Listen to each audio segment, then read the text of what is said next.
Hello guys and welcome back into a new brand video. In today's tutorial, I'm going to show you how to use Microsoft Education. So make sure to watch the video to the end and follow these simple steps. For this video, we're just going to follow this article.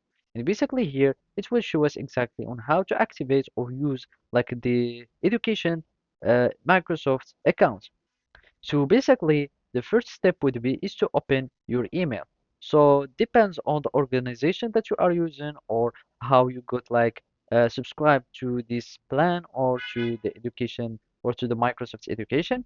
So basically, you will need just to go to the mailbox with what you've been like registered, and from there you will find this email.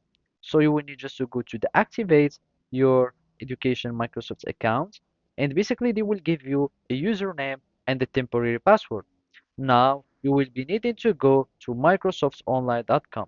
So you will need just to log in into this account. So you will add the username into here and then click next, and basically you will add your temporary password. Now after signing in, it will take you to where you can reset your password.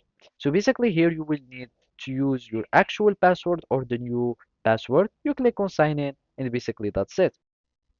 Now it will give you some recommendation to use so you can be able to start using Microsoft and that you don't lose access to your account. So you will need just to use the 2FA. You can set up the 2FA, and then you can simply continue, or you can choose like to authenticate the email or some security question. You can choose any option, and basically then you will add your option, you follow on the instructions, and basically that's it.